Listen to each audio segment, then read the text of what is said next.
নিরামিষ আলুর দম সবার বাড়িতেই রান্না হয়, কিন্তু আমি যেভাবে বানাচ্ছি সেইভাবে বানালে রুটি বা পরোটার আটা একটু বেশিই নেবেন, কারণ এটা খেতে খুবই সুস্বাদু হয়। শুরু করি রান্না। প্রথমে একটা ভাজা মশলা বানিয়ে নেব।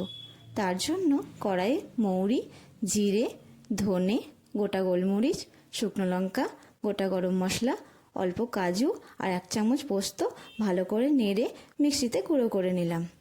আর একটা বাটনা বানাবো। তার জন্য মিক্সিং জারে টমেটো, কাঁচা লঙ্কা আর আদা দিয়ে একটা পেস্ট বানিয়ে নিলাম। এবার চলে আসি মেন রান্নায়। কড়াইয়ে তেল গরম করে আলুগুলো লাল লাল করে ভেজে তুলে নিলাম। তারপর ওই তেলে একটা তেজপাতা ফোড়ন দিয়ে হলুদ গুঁড়ো আর কাশ্মীরি লঙ্কার গুঁড়ো দিয়ে ভালো করে মিশিয়ে নিলাম। তারপর টমেটো, আদা, কাঁচা লঙ্কার পেস্টটা দিয়ে দিলাম। এবার এটা ভালো করে কষিয়ে ভেজে রাখা আলু দিয়ে দিলাম। এবার যে মশলাটা বানিয়ে রেখেছিলাম সেই মশলাটাও দিয়ে দিলাম। এবার সব কিছু ভালো করে কষিয়ে তেল ছেড়ে দিলে নুন, চিনি আর জল দিয়ে ঢেকে দিলাম আলুগুলো সেদ্ধ হওয়ার জন্য।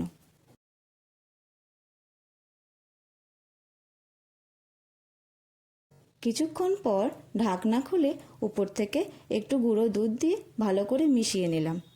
তারপর ধনেপাতা কুচি ছড়িয়ে পরিবেশন করলাম নিরামিষ আলুর দম।